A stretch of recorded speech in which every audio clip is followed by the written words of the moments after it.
Hey guys, what's up? Zero here, and today we're going to be doing my first impressions of Skyforge. I've been playing this game for just a little bit now, not too terribly long, and figured it was about time to do some kind of a first impressions video on it. Um, so we're going to just get into that. Right off the bat, as you can tell, generally graphics in this game are pretty decent. Um, Not necessarily the best around, but certainly nowhere near the worst. This is an open beta right now, so there are some bugs and stuff occasionally, but nothing too terribly bad. The game itself so far has a very technology plus, mythology kind of a feel to it, which kind of a little bit different vibe, a little bit um, out of the ordinary compared to what you're used to. And it's kind of cool to see that. Personally, that's not necessarily my huge investment thing, but it is there. You can see it. Like, you have the fold up sword, the shield, all this kind of stuff. So when you go into combat or not, stuff all flips out and does all that kind of deal. I would say the driving point that I've seen so far in Skyforge, and I don't know, probably 10 hours or less into the game so far, is the Ascension Atlas. Let me pull it up here. So it's very reminiscent of Final Fantasy X. Exactly how. All right, so this is the point where you start. Um, the beginning. So how this works is as you do quests, as you do dungeons. I'm assuming as you PvP. I haven't unlocked the PvP yet, unfortunately. But expect some PvP content when we get there. Don't you worry. Um, you get points through doing all that stuff, and then you buy these different points throughout the tree. Some of them will increase ability power. Some are actual abilities themselves. There's like talents, make certain moves you have do more damage, less, costs, anything like that. We kind of have just all this different stuff as you go throughout the tree.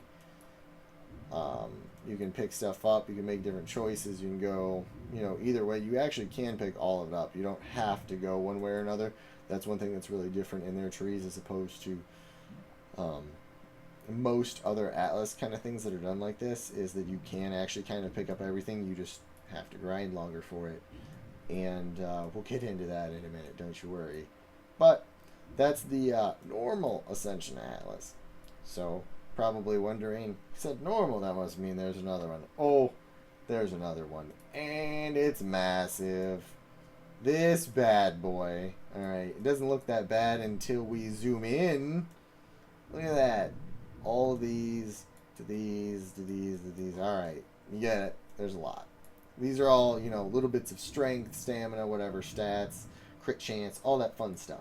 So, explain how this works really quick, because again, I think this is one of the biggest driving points of Skyforge is the Atlas kind of situation deal. It's what it's got going for it best, I think, right now. Is you start with 3 classes. You have the Cryomancer, you have the Paladin, and you have the Lightbinder. These are the 3 classes you can play right off the bat.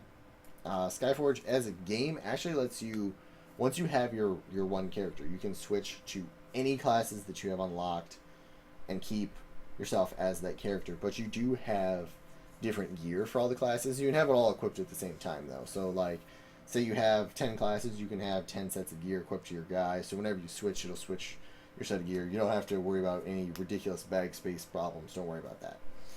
But you have one character, switch to whatever class you want as long as you have the class. As I said, these are the 3 classes you start with right here. Boom, boom, boom. How you get the other classes. So we'll zoom in here a little bit. As you progress through these, right, you get your different points. You get your might. You get your might. Some more might probably. No, alright. You get it, though. You get different little tiny stat boosts. And then you move all the way across here. And then... Sorry, it kind of froze up there for a sec. Beta. As you progress across here, alright, these here. These are the other classes. So this one is Slayer. It's kind of reminiscent of Rogue. Archer's down here. You see we have Necromancer over here.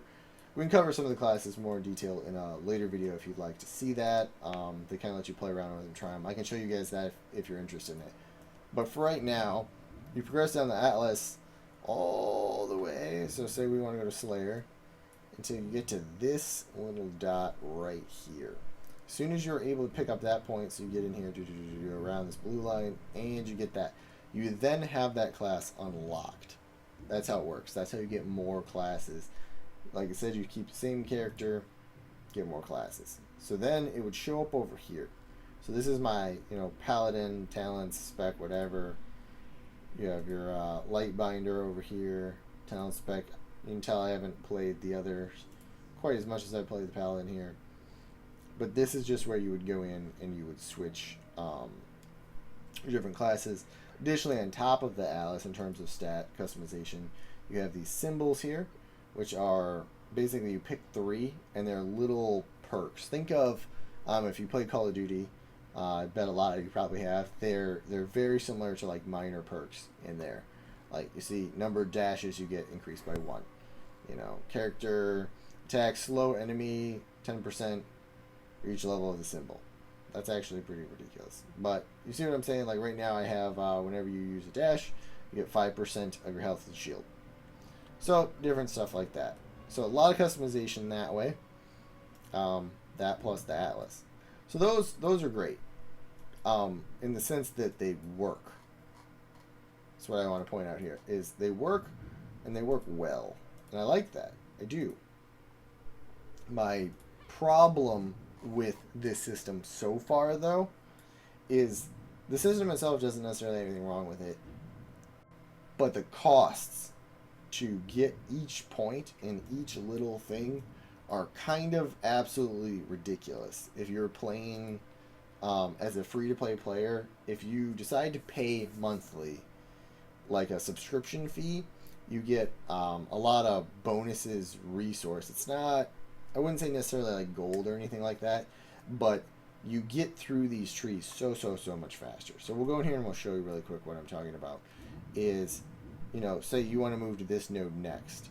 It says that you need 125 of the green. And you'll see at the bottom of the screen down here, we have, 249 orange, 100 green, 136 blue. Now, I'm assuming this number goes up as you level more. We said we're 10 hours or less into the game, so not super far. But that 125 green is roughly a full dungeon run for just that. Okay? So then when you look at this tree and you're like, oh man, I really want to play Slayer, you have, one dungeon run. This would be your 3rd, 4th, 5th, 6th, 7th, 8th, 9th, 10th, like so on, all the way there. That's, 10 plus every single one of these. That is a lot of dungeon running. Like, you were going to be jamming nothing but dungeons constantly all the time, which, I mean, you want to do that for gear or whatever anyway, I guess, but it's going to take a long time to get the class. That's one class. So you get there and you're like, oh, now I want to get Archer. Luckily, that's not so far away, but still, say that's like 15, that's at least 60 dungeons there just to bop on down there, at least. It's a lot of dungeons. So, I mean, for a free-to-play player, it's very grindy, it seems like so far. They might change this, as I said, open beta. Might change it. But I like the trees. They're just really grindy. That being said, we'll get into some of the other stuff so that I'm not ranting about this too long. You got your bags. Nothing too crazy. One thing I do like here is that you don't actually have to go to vendors at all. Like right from your bag here, boom. Disassemble. It's kind of like you basically break stuff down, kind of like if you play Diablo. It's like breaking down stuff to get upgrade fragments, and then use the upgrade fragments on your weapons and gear and whatnot. So, no vendors. You don't have to go to vendors, which is cool. I like that part. Keeps you. I don't know, when I feel like you have to run back to a vendor all the time, that gets kind of boring. So I like that they did that. got that going for it. They give you some of these, help you level up a little bit as you hit the points. I think you get another bonus for being premium. It's just every so often in Prestige, you will just get some extra resource bonuses. Brings me to my next point. Time to explain what Prestige is. Took a little bit of getting used to for me because I don't know. It's a new system for me. I haven't personally played an MMO that's done this before. It's another thing that's very unique to this game that I feel. If there's another game, let me know in the comments below what's running it, because I'm sure, you know, we're in year 2015. There's not too many fully unique ideas anymore. But anyway, a little different. So basically what it is it's gear score. If you've played other MMOs, it's the total power of all the equipment you're wearing. So all the gear you really have in here right now is you have your weapons and you have rings. And that's your gear, period. That's your gear. That's all you have to worry about. You don't have shoulders, you don't have chest piece, you don't have any of that. We'll get into how to talk about how you make your guy look different in a minute. But stat-wise, all you're worried about is weapons, rings. That's it. Okay. That totals a number that's going to give you a gear score, which is your prestige number. There are no levels in Skyforge. You're not a level 23 paladin. You're not, level 50 cryomancer. None of that. You are only a prestige number. So to tell you what kind of a level you are, where you are in the game, what stage or whatever, blah blah, is your prestige or your gear score. So if somebody's like, oh yeah, we want to do super ultra heroic, really hard raid boss dungeon thing, we want 7k plus prestige or whatever it is, not giving exact numbers here, don't quote me, but that's what this number is. So that would mean to be high enough, strong enough, level, power, whatever you want to call it, you need 7,000 of that. So a lot of the dungeons, the quests, some of the stuff's kind of gated based on your prestige. So if you're not of high enough prestige to move on in the quest line or whatever, you just got to go back to some dungeons, farm up some gear, get a better sword, get a better shield, whatever. This will boost this number, and then you'll have higher prestige. All right, so we were talking about a minute ago the ways to make your character look a little bit different. Because you obviously don't have like shoulders and helmets and chest pieces and stuff, which is a lot of the stuff people look to be like, oh, I want to be special snowflake, unique, whatever kind of guy. So we have this thing called the style room in Skyforge, and it loads here. Basically, this is what you got. You get different costumes. You unlock more and different ones as you go throughout the game. So this is all I have so far. So like, you get different costumes. And then you can get different colors for a lot of the costumes too. Catch up, there we go. Alright. See, we just have, this is how you're changing your gear, essentially, in terms of just looks. We'll go pick something that we know has got some different colors at least. There we go. This one's got, I've got some different colors for. So, you can be whatever color or whatever outfits you want. You wear whatever outfits you want. Some of them aren't even legitimate gear. They're just random street clothes.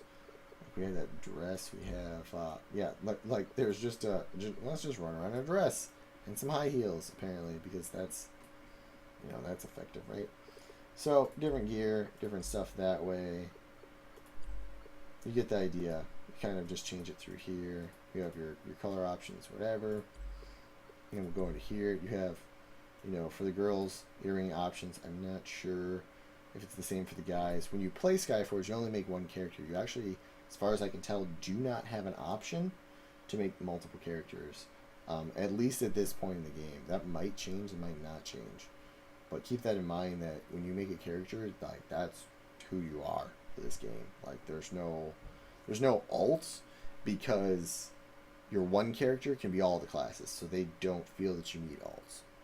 And I mean, it's good and it's bad, because I assume from a free-to-play games standpoint, it does help save server space. But I understand, also that there's people out there that are like, oh, well, I want to be, you know, an orc death knight, or I want to be, you know, high elf blood mage, or whatever, you know, different MMOs, whatever.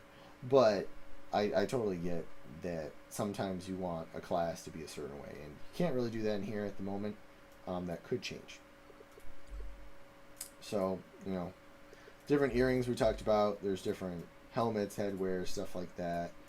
Give you some different choices and stuff. Some different ways like that. They have masks. They have tattoos and stuff here. A lot of head options. I mean, like, out of your 5 tabs, 4 of them are things that are going to change the way your head looks, essentially. So, I mean, that's good. And then you get different weapons and stuff as you progress through the game. As far as I know right now, there's no kind of transmogrification for those of you that have played WoW, or I think they actually are starting to call it that in a couple other games now. But what I'm talking about, if you don't know, is where you get a piece of gear and you go, oh, I really like this sword. I want my new sword to look like my old sword. So then you can use the old sword's graphic on your new sword. So far, as far as I know, they don't actually have anything quite like that yet. But it's an MMO. It's pretty recent. I wouldn't put it past them to put it in at some point. As we've said a couple times now, this is open beta. So, as far as everything else goes, I am not high enough level yet to do any of the PvP. That's something I really am looking forward to, that I really want to do. I will, you know, obviously do at least some kind of second impression video as soon as I'm able to PvP, because whenever I'm playing a game, I want to be doing it for the competitive aspect. Like, that's what I personally love about gaming. There's so many things I love about gaming. But what I love is that you versus somebody else, who's better. I love it. So when we get to PvP, I'll let you know. Graphics so far I liked. It's a little choppy sometimes. It bugs out. It freezes up a little bit. But it's beta. So I'm going to put it past that. You know, I'm not too upset that that's kind of the deal. Otherwise, like, graphics are great. Like, I like the style, the art. Like I said before, the mechanical side of it, the future tech kind of thing isn't necessarily my huge niche, but I do like it. The spells are good. The combat feels pretty good. We can go run here to a dungeon or something quick for you guys, and show you some combat, show you some different stuff that way. Alright, so here, we'll show this too. Like, you see this little question mark, that means I have a quest that I need to go here. I need to do it. So, you saw a little green tab over there. It told you how many of those shards that you would get for doing the dungeon. We were talking about this earlier, how grindy this is. It says I need 125 to buy the next node, and I'm pretty sure it just said I was going to get 34 for doing this dungeon. So you would have to, yeah, 34. So you got to run this dungeon 3 times. It gives you some little bonus quests every time you do the dungeon too, to try to mix it up a little bit, so you're not doing the same thing every single time. These are basically your cutscenes so far. I haven't seen anything past this cutscene wise besides, you know, you talking to somebody and talking to you. You can skip it, you know.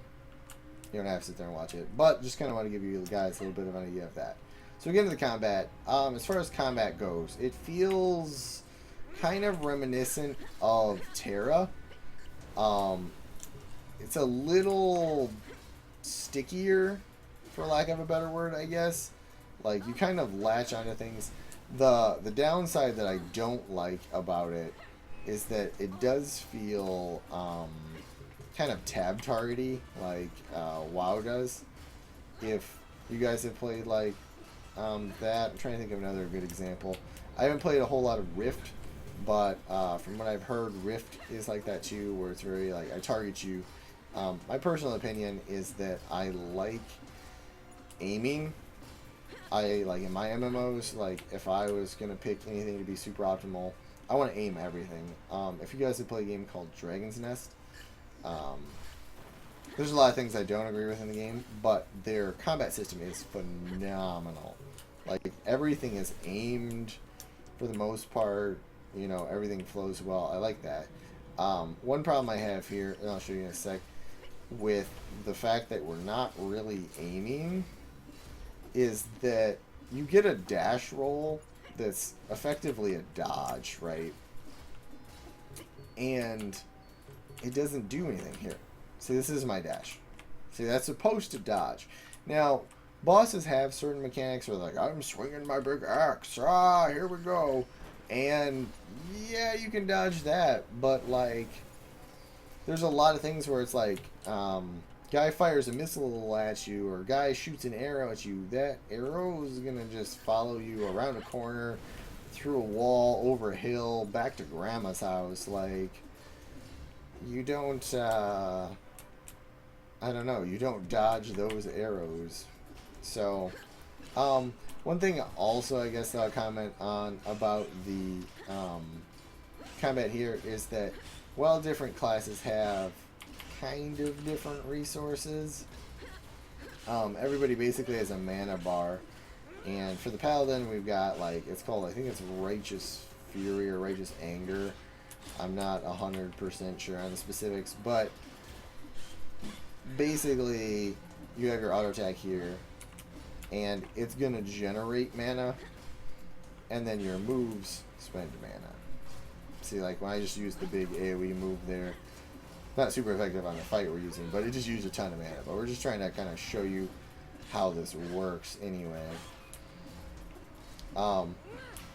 Another note that's a little bit different in terms of mechanics here, and this is something I'm not sure if I like or don't like yet, because I feel like it's going to have a lot of negative impacts on PvP, is that everybody has an ult. So we'll go ahead and just use it on this boss. So this is my ult. Boom. Alright. So for those of you guys that have played MOBAs or anything like that, like, I'm talking about, like, it's your ultimate move. You have one move that is just ridiculously more powerful than any other move you have, and it's got a pretty seriously long cooldown. Like you can see down there, it has 11 minutes left on the cooldown after using it on that boss fight. Very long, very powerful, but that's a very long time to be able to use a move again. So I mean, like, games do it occasionally, but it's a little bit different to have a move that's quite that strong on quite that kind of a cooldown.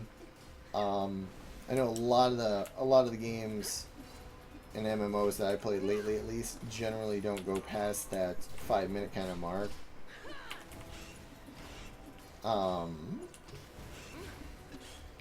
So I don't know. One thing I will say I do like is that not all MMOs have this, some do, some don't, is that you have moves in varying power based on holding it. So like this, right?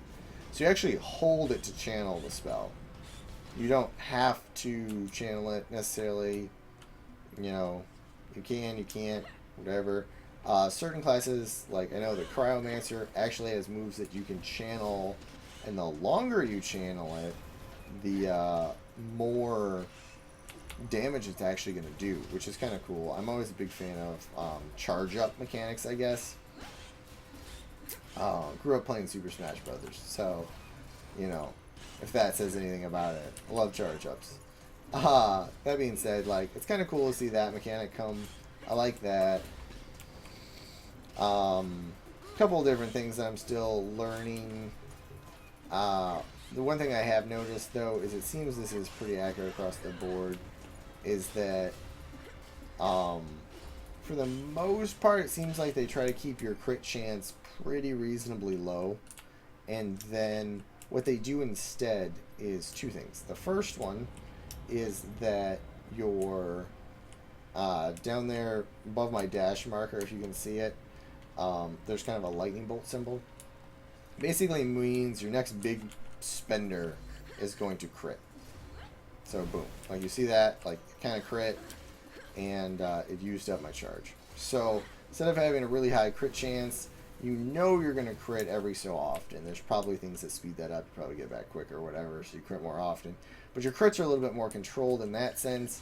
Most of your other crits are going to come through talents that are like, oh, you have a really, really high crit chance on things that are low health. So That's definitely a thing. That being said, everybody in the entire game, no matter what class you are, has an execute. So, kind of done it a couple times here on accident. We'll try to do it here in a sec for you. Alright. So this is... No. Sorry, kind of overkilled that guy. We'll get you your execute in a minute. And it's cool. It makes... getting through quests and stuff a little bit quicker, but it's another concern. Here we go. There's your execute. See? Throw it up in the air and you just kill it. Executes in here do a lot of damage when they're low health. It's flat kill the thing. Like, if you were able to push execute, it's dead, period. There's no, maybe it's not, maybe it is. It will flat kill it. It will delete it from the game no matter what. My concern is, as far as I know, you are actually able to use those in PvP as well. So, I don't like that aspect. Just from the standpoint that you don't get those close calls, like in a match where you're like, oh, I just dipped to 1% health, and then you get healed and you stabilize and all this stuff. That's like the greatest feeling in the world, is coming back from nothing. And it's just the aesthetic of it, because like it's the same thing, except say you can execute somebody at 20%. So, you know, that feeling like that, you're gonna feel like that at 21% or whatever then. But like, it's the fact you're seeing your health bar like almost completely empty. That's what that really makes it meaningful. So I kind of feel like they could kind of either take executes out in PvP, or maybe give you some talents or something instead that make you have huge damage at low health people, as opposed to just having a button that says like this, boom, I deleted you, you're dead. So, you know, like I said, we'll do some more PvP talk, I guess, when we get there. I'm sorry, I'm kind of pre-theorizing a little bit from some of the mechanics, but I am pretty excited to try it.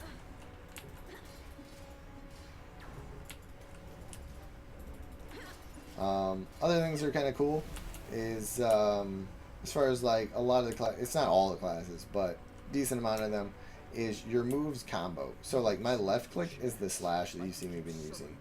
So here we go. We'll just do it. That's the generic slash combo. And then at different stages in it, you can throw in a spender. So at stage 2, it's the lightning bolt. Stage 1, it's the slashes. Stage 3, it's the leap smash. There's a lot of different stuff like that.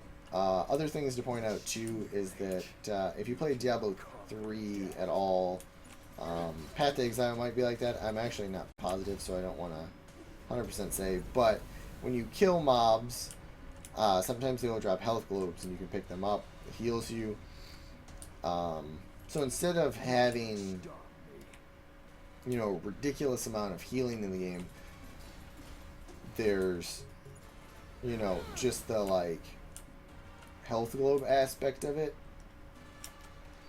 where you're killing things, you're picking up the health globes, and you're just back in action.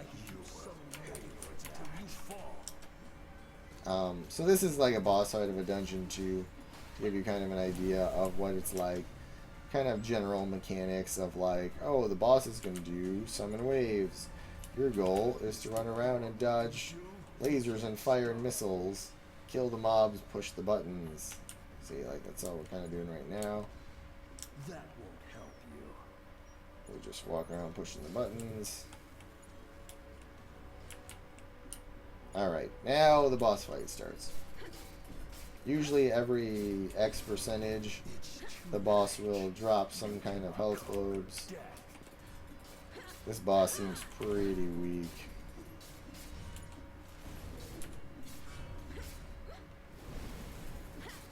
And he's dead. So most of that boss fight was the ad phase. So we finished the dungeon. We got some rewards. Complete a quest. Pull it up here. Tell you did you complete the dungeon, if you did your quest or not. Also gives you kind of a ranking.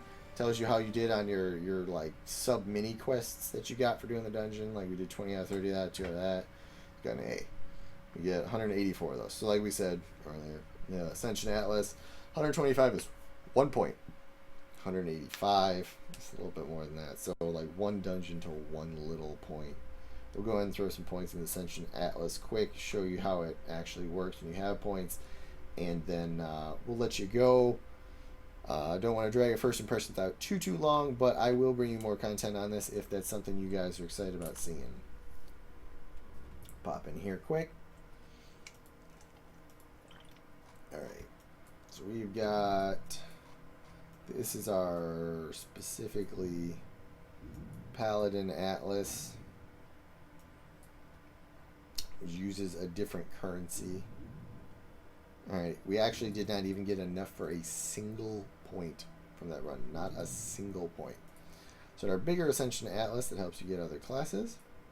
See how far we can get. We got enough to buy that point. We had enough to buy that point from before. This one over here, we got enough to do that. Had enough from before for that. You're doing great. It's time for you to get a new talent slot. Oh, we're actually doing pretty decent. Okay, so we got like 3 or 4 in. But keep in mind that before we did that dungeon, we actually opened that little box that says you hit a certain prestige and you got bonus points. So we probably maybe would have went 2-ish instead of like the 4. So it's pretty grindy to get the classes. But we'll keep playing. We'll let you guys know if it gets better or worse. When we get to PvP, we're going to spend a lot of time talking about that. Let me know what you guys thought. Did you like this? Is this something you want to see more of? Do you want to see first impressions of other games? Is there anything out there that you want to see played? Also, is Skyforge something you're really interested in? Is it a topic that you want to see more of? Do you want to see dungeons? Do you want to see PvP? You guys just let me know in the comments below what you think, what you want, what you like, what you don't, and I'll get on it. So until next time, guys, this is Zero, and we're signing out.